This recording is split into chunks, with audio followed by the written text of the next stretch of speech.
Det er nu, at det bliver virkelig spændende. Fordi rigtig mange af os mennesker, så efter en formiddag med hårdt arbejde og en god lunch, så kommer der et tidspunkt, hvor man sådan godt kan blive lidt træt og søvnig. Og nu skal vi have bibeltime. Og der var en her, mens vi spiste, der spurgte, om jeg var sliten eller træt nu. Og så siger jeg, jeg har ikke noget problem. Problemet er hos jer. Og det kan jeg bevise, fordi jeg i 30 år har været forkynder og bibelunderviser.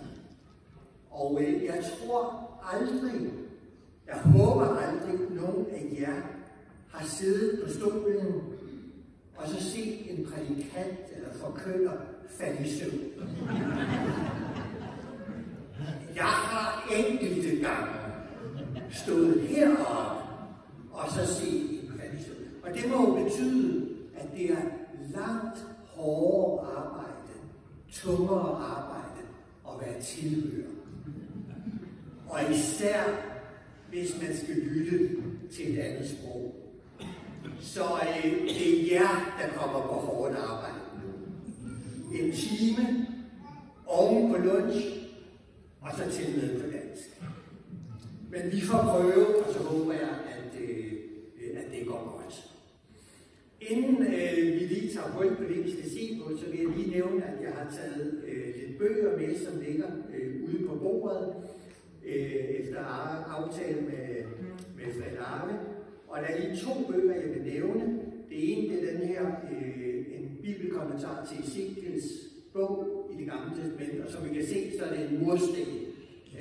Tung og tyk, og ikke så let at læse. Men den graver ned i Ezekiels bog, og Ezekiels bog er jo en af de vigtigste bøger i Bibelen, når det gælder Israel og Guds dag med Israel. Så hvis nogen af jer har lyst, og ikke er bange for det danske, og ikke er bange for sådan en arbejdsbog, ikke en roman, men en arbejdsbog, så ligger den derude og kan fås. Og så er altså en anden bog, men den er ikke så tung. Den hedder På opdagelse i Bibelen med Israel som guide til bibelglæde. Og den skrev jeg under corona, hvor vi ikke kunne have så mange møder, og så fik jeg tid til at skrive den her, om noget, som ligger virkelig stærkt på mit hjerte. At noget af det vigtigste for os i kristne menigheder og kirker, det er bibelglæde. Selv for os at være glad for Bibelen, og blive ved med, også efter mange år, at gå på opdagelse i Bibelen. Det er utrolig vigtigt. Og endnu mere vigtigt, at vi får det givet videre til de næste generationer. Og jeg har selv oplevet, at Israel og arbejdet med Israel har givet mig utrolig mange aha-oplevelser. Altså hvor man simpelthen læser noget i Bibelen, og så siger, wow, hvorfor har jeg aldrig opdaget det før? Og den slags at opdage nyt i Bibelen, tror jeg er en af de største redskaber til bibelglæde, og til at holde vores tro ung og levende. Altså Bibelen bruger billedet af et træ, der er plantet ved en elv. Og ved Israel, der giver det sig selv for træer, der ikke får vand, de visner. Men der, hvor der er vand, der bliver det frisk. Og det er Bibelen, der kan gøre det med vores liv som kristne. Så i denne bog har jeg samlet nogle af de ting i Israel, som har givet mig størst bibelglæde. Både fra Gamle Testamentet og fra Nye Testamentet, nogle eksempler. Jeg tror, der er 10 kapitler, og det kan læses hver for sig. Det er ikke sådan sammenhængende. 10 ting, som har hjulpet mig fra Israels historie, fra Israels kultur, fra jødisk baggrund på Nye Testamentet. Så hvis nogen af jer har lyst, så ligger der nogle af dem derude. Og så er ikke mere reklame. For nu skal vi gå videre med det, som vi så på inden lunch. Vi så, at Gud har en plan for hele verden. En plan, der omfatter hele verdens historie. Fra syndefaldet, 2 kapitler ind i Bibelen, til slutresultatet af Jesu genkomst. De sidste 2 kapitler i Bibelen. Der er nogen, der siger, at det er let at referere Bibelens indhold, hvis man møder en kollega, en nabo, som ikke kender Bibelen. For hvad er Bibelen? Det er 2 kapitlers velsignelse i paradis. Det er virkelig mange kapitler om en forbandet jord, hvor Gud arbejder. Og så er det 2 kapitler til sidst om den velsignelse, der kommer på den nye jord i evighed. Og de fortsætter. Så det er hele Bibelen. Så er der meget ind imellem. Men det er den røde tråd i Bibelen. Og vi så til sidst i formiddag, at i de sidste tider, i endens tid, fra Jesu første komme til hans genkomst, der bruger Gud Israels folk til at forberede Jesu genkomst. Der skal ske nogle ting i Israel, som forberedelse på Jesu genkomst. En ting, der skal ske, er, at det jødiske folk skal komme tilbage til deres gamle land. I 2.500 år siden Gamle Testamentets tid har jøder været spredt ud over verden. Og de er bare blevet spredt mere og mere og mere til de fjerneste ende af jorden. Men de sidste 130-40 år er jøder begyndt i stort tal at vende hjem. Og i dag er cirka halvdelen af alle jøder i verden bor i Israel. Det er nyt. Og Bibelen siger, at det skal ske til sidst i verdens historie. Hen mod Jesu genkomst. Der mangler noget. Vi er ikke helt fremme, men Israel er et tegn. Det andet, Bibelen siger, som vi lige kort sluttede med, det er, at der skal komme en vækkelse i Israels folk. De skal se, hvem Messias er. Hvordan er det gået med den profeti? Det er det, vi skal se på nu. Zekaria, kapitel 12, som handler om Jerusalems fremtid. Og så samtidig, så det er ikke kun en profeti om Israel, om Jerusalem, men det er en profeti, som Gud bruger til at tale meget stærkt til os om selve evangeliets kerne. Så det er det, vi skal se på nu her, i denne her bibeltime. Og jeg må lige sige allerførst, at når vi skal læse Zekaria kapitel 12, så er der nogle virkelig vanskelige ting. Jeg tror, at nogle af jer læser forskellige oversættelser, måske forskellige norske, eller forskellige engelske, måske dansk, svensk eller sådan. Og I vil opdage, at hvis man ser på oversættelser af Zekaria kapitel 12, så er der nogle vers, der er ret forskelligt oversat. Fordi det hebraiske er meget, meget vanskeligt at forstå. Og kan forstås lidt her og lidt der. Og alle de kloge, der sidder og oversætter, er ikke helt enige om det. Så der er nogle ting i Zekaria kapitel 12, som jeg ikke ved, hvordan jeg skal forstå. Så I må ikke gå hjem, eller I må ikke sidde nu og så tænke, om 45 minutter, så ved vi alt om Zekaria kapitel 12. for så bliver de skuffet. For der er ting, der ikke forstår.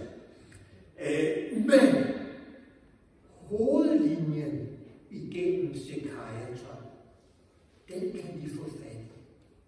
Så vi skal læse for at få fat i hovedbudskabet. Og så er der nogle steder, jeg går lidt hurtigt til over og siger, der er lidt usikkerhed om, hvordan vi skal forstå det her. Men hovedbudskabet, det er vigtigt for os. Og så er det så utroligt aktuelt i dag, 2 år efter 7. oktober, som det måske aldrig før har været i verdenshistorien. Så det er både aktuelt, og så er det et stærkt evangeliebudskab til os, og så er det en åbenbaring om, hvad Gud vil gøre med Israel. I én tekst, så bliver det næsten ikke mere spændende. Så slut med indledning. Nu skal vi i gang med Zekaria kapitel 12. Jeg håber, at I er vågne og har glemt lunch og bare sidder. Nu skal vi have Zekaria 12. Så lad os hoppe ud i det, og vi læser ikke det hele. Vi tager det som nogle vers af gangen. Og lad os lægge ud med vers 1. Det er kort, og der er en kæmpe overraskelse i vers 1. Prøv at lægge mærke til det, når jeg læser. Der står sådan her. Herren, som spændte ud himlen, grundlagde jorden og skabte ånden i mennesket, siger. Og så glemte jeg lige det, fordi jeg læser fra norsk, der står det lidt anderledes. Det begynder kapitel 12 med et budskab, Herrens ord om Israel. Herren, som spændte ud himlen, grundlagde jorden og skabte ånden i mennesket, siger. Lad I mærke til overraskelsen. Det er underligt. Prøv lige at høre igen. Herrens ord om Israel. Det er det, vi skal læse nu. Et budskab fra den levende Gud, som nu vil undervise os om hans plan med Israel. Og når han begynder med at sige, nu skal I få et budskab om Israel, hvordan skulle man så tro, at han ville præsentere sig selv? Så vil jeg jo tænke, hvis Gud skal give os et budskab om Israel, så siger han nok, jeg er Abrahams, Isaks og Jakobs Gud. Jeg udvalgte Israel. Jeg skabte Israel. Ved et under, som vi så det i formiddag. Men det gør han ikke. Han siger, nu skal jeg give jer et ord om Israel. Og hvem er jeg? Jeg er Herren, som udspændte himlen, grundlagde jorden og skabte alle mennesker. Kan I se, det er underligt? Og jeg tror, vi her har en nøgle til budskabet i Zekaria kapitel 12. Gud taler nu om Israel. Det her, det handler om Israel. Det handler ikke om os. Det handler om Israel. Men den Gud, der nu taler til os om Israel, det er ham, der har skabt hver enkelt af os. Og har frelsestanker, frelseskærlighed om hver enkelt menneske. I Norge, os, jer her i kirken, alle andre i Chile, i Danmark, i Egypten, i Israel, i Gaza. Ham, der har skabt hver eneste menneske og har frelsestanker for os. Det er ham, der nu taler til os om Israel. Så når vi læser om Israel her, så er det ikke en Gud, der kun tænker på Israel.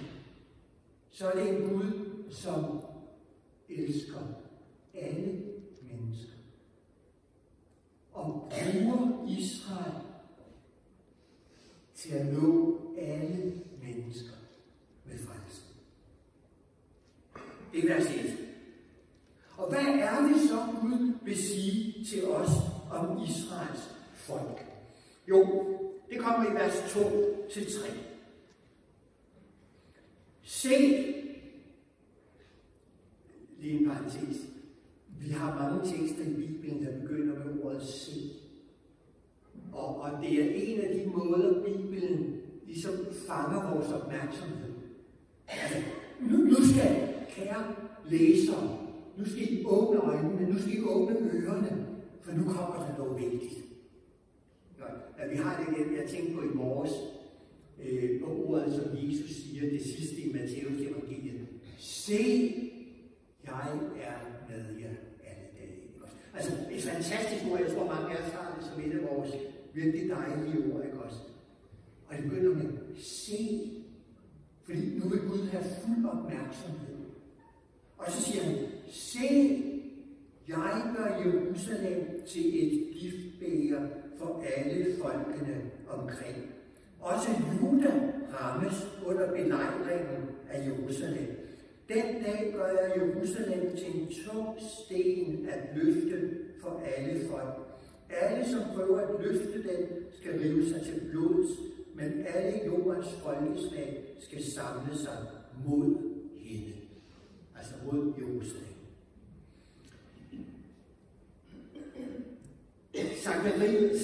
Zakaria, eller Helligånden, som taler igennem ham, bruger nu 2 billeder om Jerusalem. 2 metaforer, 2 billeder, 2 sammenligninger om Jerusalem.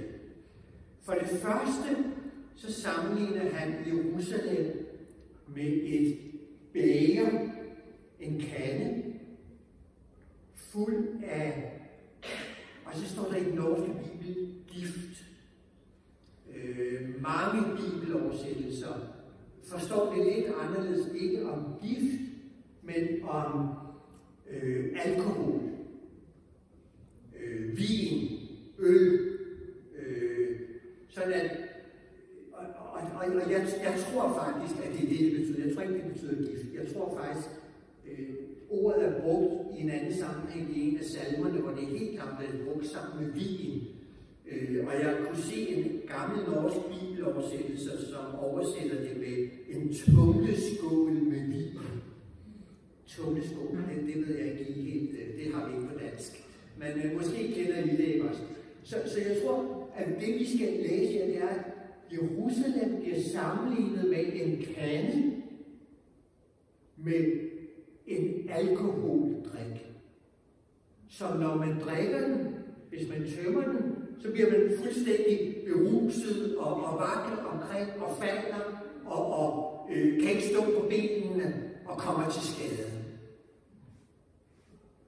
Og så tænker jeg, det er godt nok en underlig sammenligning af en by. Altså, hvem vil sammenligne en by som Jerusalem med et bæger med alkohol? Hvad er meningen? Det er et underligt billede. Men heldigvis for os, lykkeligvis, så nøjes Zakaria ikke med at give os billedet, men han giver os også tolkningen. Prøv at lægge mærke til, hvad der er, der står. Se, jeg gør Jerusalem til et bæger med alkohol for alle folkene. Og så står der, også Juda skal rammes under belejringen af Jerusalem.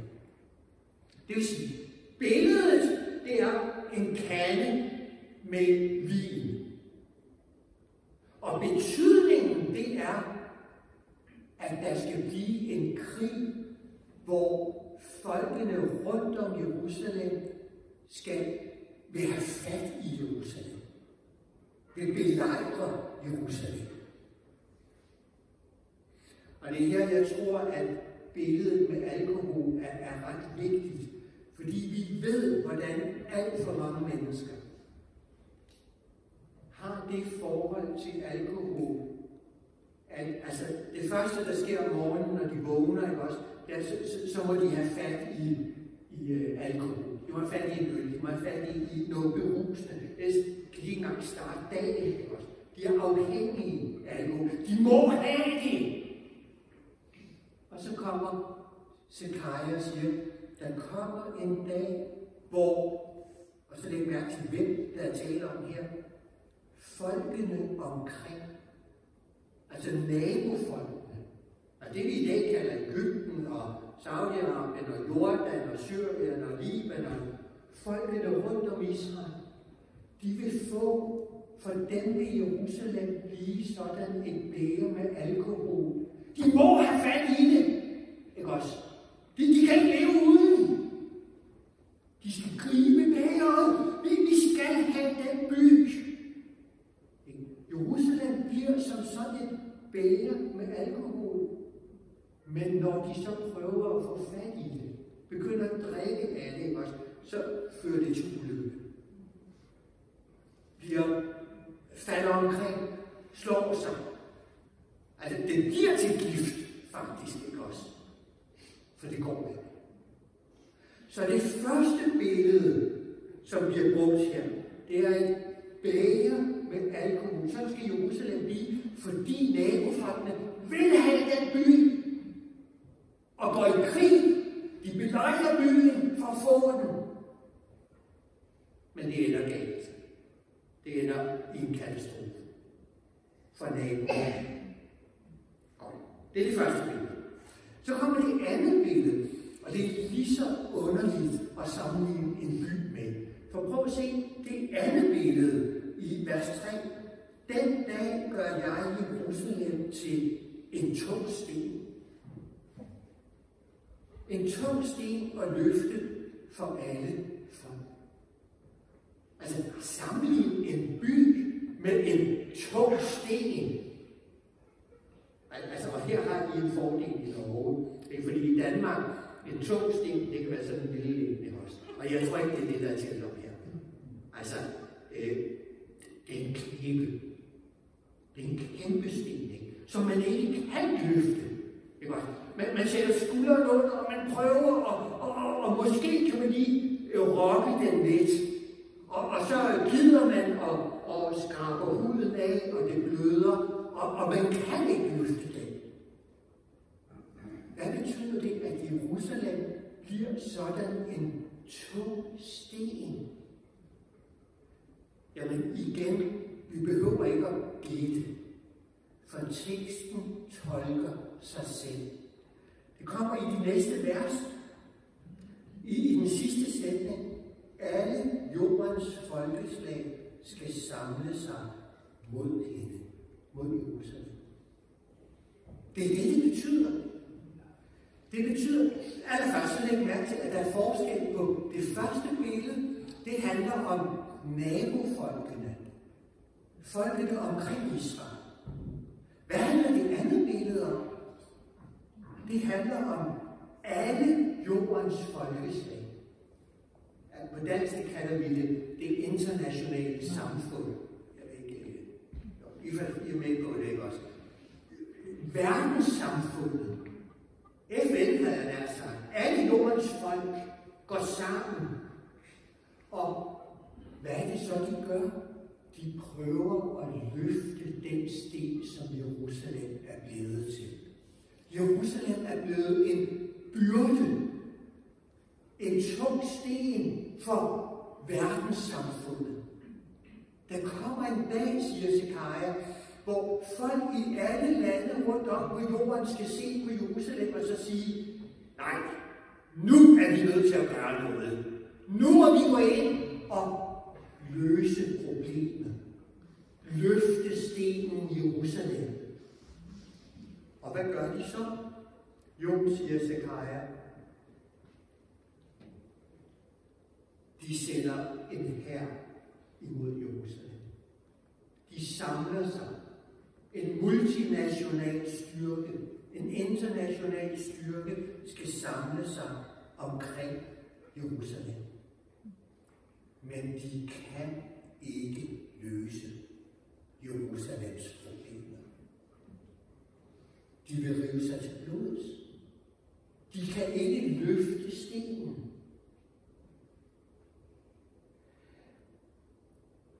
kan I se Zakarias profeti her? Zakaria levede der 500 år før Jesus, og han ser langt ud i fremtiden, hen i nærheden af Jesu genkomst. Og så siger han, den dag, der vil der ske 2 ting.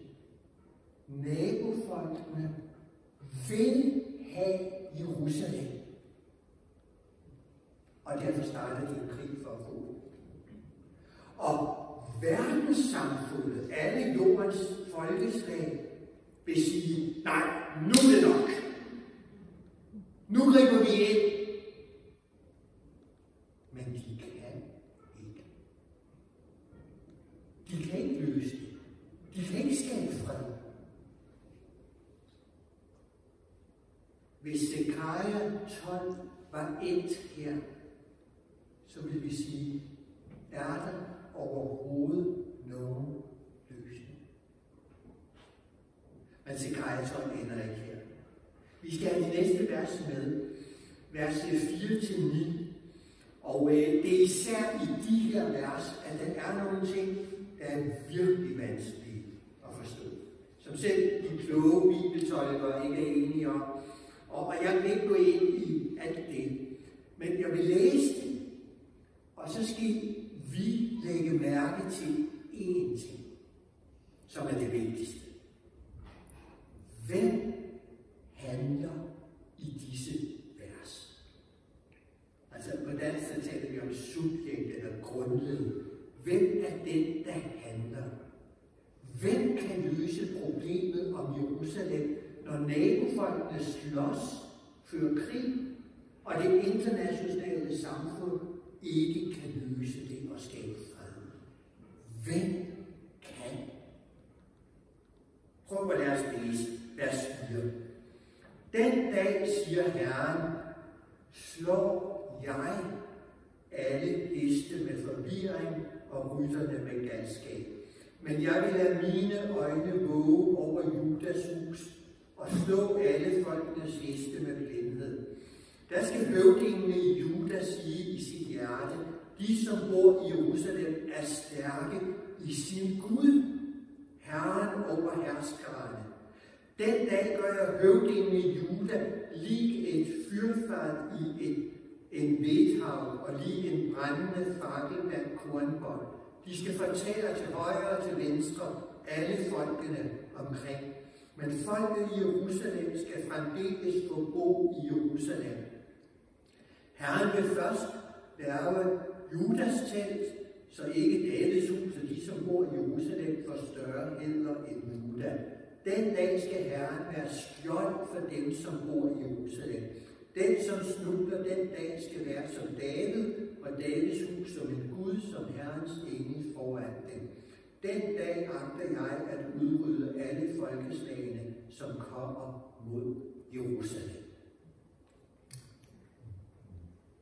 Det vigtige i de her vers, det er, hvem handler.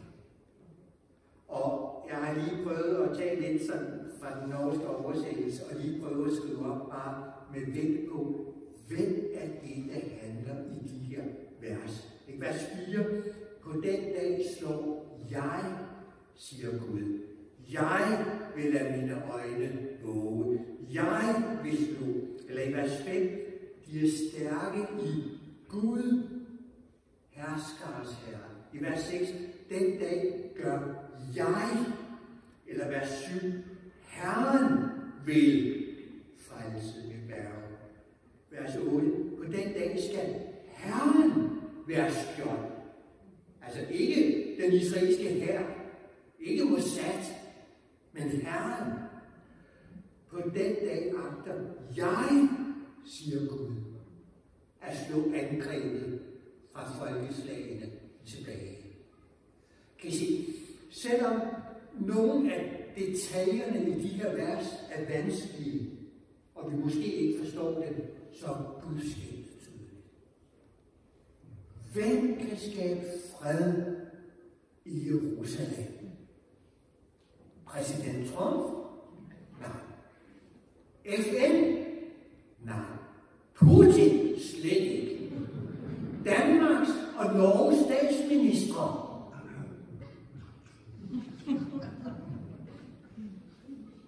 Det kræver Guds egen indgriben. Og det sagde Zekaria med ord fra Gud for 2500 år siden. Kan det være mere aktuelt? Så løsningen på krisen i Midtøsten, der er det ikke nok med FN's generalsekretær eller en præsident et eller andet sted. Det kræver Messias. Det kræver Gud selv. Hvordan vil Gud løse det? Jamen, det kommer i det næste vers. Prøv at se vers 10. Men nu kommer Guds løsning, i stedet for menneskers løsning. Men over Davids hus og dem, som bor i Jerusalem, øser jeg ud en nådens og bønnens ånd. Der skal de se hen på mig, på ham, som de har gennemboret. Det er løsning.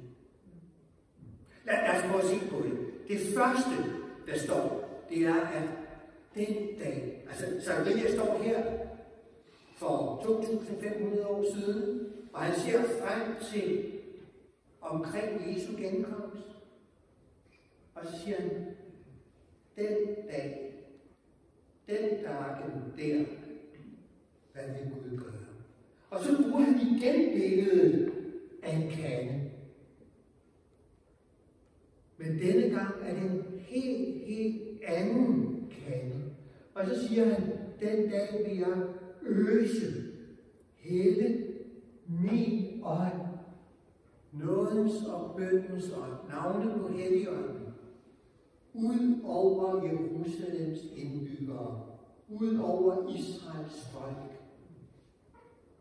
i en mægtig åndsudgydelse.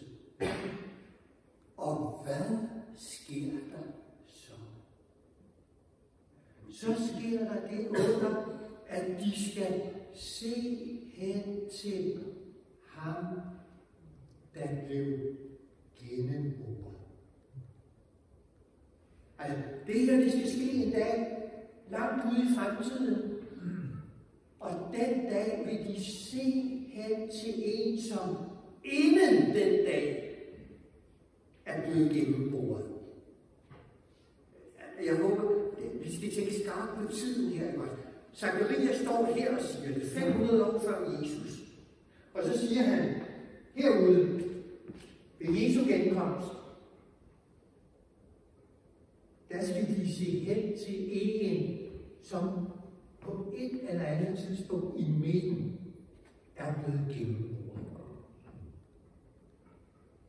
Vi ved, hvem det er. For Nye Testamentet citerer det her vers, da Jesus hang på korset på Golgata. Og helt bogstaveligt blev gennemboret af et spyd fra en af de romerske soldater. Og Johannes, han citerer det i Johannes evangeliet og siger, ikke at Zakarias 12 gik i opfyldelse den dag, men på Golgata var der en, der blev gennemboret, sådan at Zakarias 12 senere kan gå i opfyldelse. Inden de kan se hen til en, der blev gennemboret, må han være blevet gennemboret. På korset blev han gennemboret. Og der kommer en dag efter korset, hvor Israels folk skal se hen til ham. På norsk står der, se på mig. Ham, der blev gennemboret. Allerede de gamle jødiske bibellæsere undrede sig her og sagde, jamen, altså, er det Gud? Mig? Det er Gud, der taler her. De skal sætte til mig. jamen det lyder jo som om det er Gud. Men Gud kan jo ikke blive slået ihjel. Gud kan jo ikke blive gennemboret. Så det må være ham. Og teksten, ja, den norske oversættelse her, er virkelig god. For teksten siger begge dele. Mig, ham. Og det er jo et kæmpe problem for bibellæsning. Men vi kender svaret. For Jesus er på én gang Guds søn og menneskers søn. Davids søn. På én gang Gud og menneske. Eller som der står her, Gud siger, det er mig, og det er ham. I én person. Kan I se, hvordan Nye Testamentet får brænderne til at falde på plads? Så de skal se hen til det. Hvad betyder det, at de skal se på Jesus? I det gamle, jeg tror, vi har en tekst i det gamle testamente, som kan hjælpe os. Det ord, der står på hebraisk med at se hen til. Altså, det er jo sådan et almindeligt ord, som er brugt mange, mange gange i Bibelen. Men der er én gang i Bibelen, som jeg tror giver os forklaringen på, hvad det betyder her. Det er på ørkenvandringen, da Moses havde ført Israels folk ud af Egypten, og så har vi de 40 år i ørkenen. Og kan I huske, der er en episode på ørkenvandringen, så et stykke hen, er nævnt i 4. Mosebog, hvor Israels folk kommer ud i et område med slanger. Der er slanger overalt, og de bliver bidt. Og det er giftslanger. De dør, og de ligger der med smerte, forestiller jeg mig, og er ved at dø. Og Moses siger, Gud hjælp os. Og så giver Gud en af de virkelig underlige befalinger. Han siger, Moses, lav en slange. Jamen Gud, vi har slanger nok. Det er jo det, der er problemet. Der er slanger overalt. Og Gud siger, lav en slange af kobber og sæt den højt op på en stang. Og så står der, alle, og så er der brugt det samme ord som her, der ser op på slangen, kobberslangen, skal redde livet. Det er det ord, der er brugt her hos Zacharias. Altså, jeg har også brugt mange andre steder, I må ikke misforstå det også. Men jeg tror, det giver os tolkningen. Det, der vil ske den dag, hvor Israels folk får Helligånden, det er, at de skal se hen til Jesus på samme måde, som israelitterne på ørkenvandringen så op på kobberslangen. Og så kunne slangens gift ikke skade dem. Så levede de. Det skal ske i Israel den dag. Som mennesker, der lå bitte slanger og var ved at dø, de havde kun ét håb. Det var at se op på slangen, kobberslangen. Sidste udvej, eneste redning, eneste mulighed. Og det reddede dem. Sådan skal Israels folk en dag komme til at se på Jesus. Eneste redningsmulighed. Og hvad sker der så den dag? Lad os læse videre fra midt i vers 10. Den dag skal de klage over ham, som en klager over sin eneste søn, og sørger bittert over ham, som en sørger over den første fødte. Den dag skal klagen i Jerusalem være lige så stor som klagen over Hadad-Rimon i Megiddo-dalen.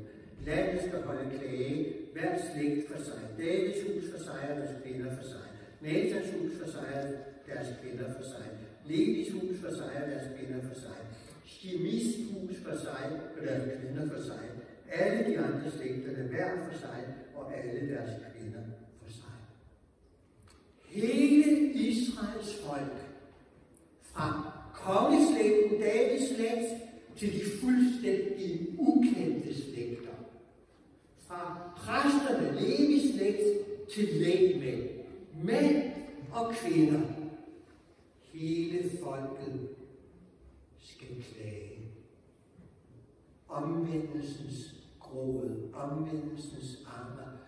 Hvorfor har vi ikke før set, hvem han er? Ham vi kunne søge frelse hos. Hvorfor opdagede vi ikke, at Jesus var Messias? Og hele Israels folk skal blive grebet af anger. Og hvad sker der så? Vi må have et vers mere med. Kapitel 13, vers 1. Det hører med. Den dag skal der være en åben kilde for Davids hus og for dem, som bor i Jerusalem, til at rense bort synd og uren.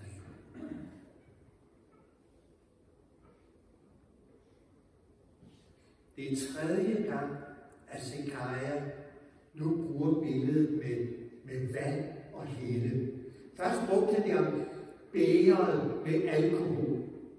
Så brugte det om Gud, der øser sin hellige ånd ud over Israel. Og nu bruger han billedet med, at det er som man i Norge går ud i naturen, et sted, hvor der er et vandfald. Og så går man ind under, og vandet vasker al synd og urenhed væk. Fuldstændig totalt. Og man står ren og renset med fri adgang til Gud. Når man ser op på kobberstammen, på Jesus, fuldstændig renset. Det skal ske i Israel den dag. Lad os sammenfatte det. Hvordan er det gået med opfyldelsen af den her profeti? Ja, inden profetien kan gå i opfyldelse, er der en, der må blive gennemboret. For vi kan ikke se på en gennemboret, før han er blevet gennemboret. Men han er blevet gennemboret. På Golgata for 2000 år siden. Så det er sket. Det næste, det er, at Israels folk skal være i Jerusalem. Det her handler om Israels folk, der bor i Jerusalem, og naboerne angriber, og alle verdens folk angriber os for at tvinge en fred igen. I dag er Israels folk i Jerusalem. Der er næsten altid både jøder i Jerusalem, men i dag er jo meget, meget mere end de sidste 2000 år. Det er gået i opfyldelse. Det er i hvert fald godt på vej til det. Det tredje, det er, at der skal blive krig om Jerusalem. Naboerne vil have byen.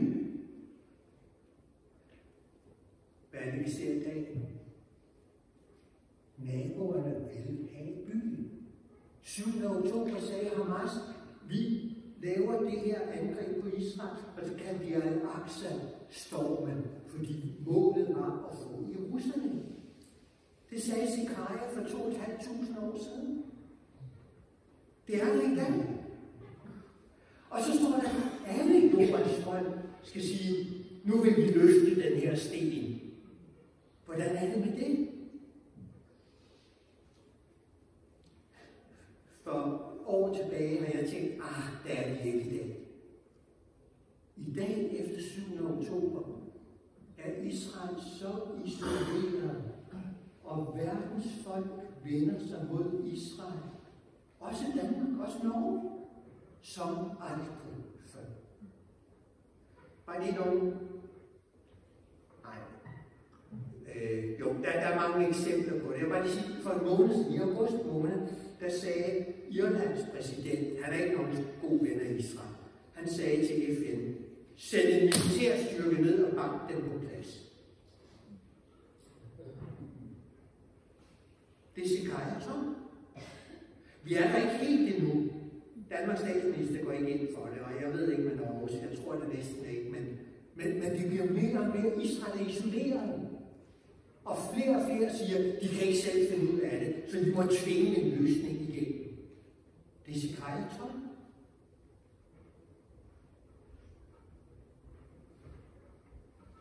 Hvad sker der den dag? Når verdenssamfundet sender en international styrke mod Jerusalem, kan de skabe fred? Nej, siger Zekaria. Men den dag vil Gud udøse sin ånd til frelse for Israel. Hvad er budskabet til os? Jeg tror, der er 2 budskaber, og det skal vi slutte med. Jeg tror, at Zekaria 12 er et budskab til os i dag. 2025. 2 år efter 7. oktober. Israel er så isoleret som aldrig før. Man begynder at tale om at sende en styrke mod Jerusalem. Jeg tror, at Zekaria 12 er en påmindelse til os, kære venner. Jesus kommer snart. Jeg ved ikke, hvor længe, og ingen kan sætte over på dem, der har gjort det. De har altid taget fejl, så det gør vi ikke. Ingen kan sætte over på. Jesus har sagt det. Men han siger, ligesom figentræet, når knopperne står der, så kan I fornemme, at tiden nærmer sig. Knopperne er her. Tiden nærmer sig. Og så siger Jesus, når dette begynder at ske, han siger ikke, når det er færdigt, han siger, når det begynder at ske, der har I et budskab. I skal ikke bøje hovedet og tabe modet og tænke, det er forfærdeligt. I skal rette ryggen. I skal løfte hovedet. Og så skal vi vide som en hilsen fra Jesus. Det er vores forløsning, der nærmer sig. Det er den dag, hvor vi skal leve sammen med Jesus på en ny jord. Uden synd, uden sygdom, uden noget ondt i verden. Det er det ender med, når Jesus kommer. Kære kristne venner, lad os glæde os. Ja, der skal ske forfærdelige ting på jorden, men Jesus siger, glæd jer. Det er jeres forløsning, der nærmer sig. Det er et budskab til os lige nu, i en tid, hvor meget er mørkt. Og det sidste budskab, det andet budskab, det er, gennem det Gud vil gøre med Israel, retter han et budskab til os. Hvad sker der, når Israel ser op til Jesus, der blev gennemboret? Så renser Gud den fuldstændig fra synd. Det kan blive vores virkelighed i dag. Når vi ser på Jesus som vores eneste håb, så alle pletterne i vores liv, det renser han væk. Og sådan bruger Gud Israel til at tale stærkt til os om Jesu genkomst, men også om vores frelse, om evangeliet lige nu. Kære venner, lad os se og høre det ord Gud taler til os gennem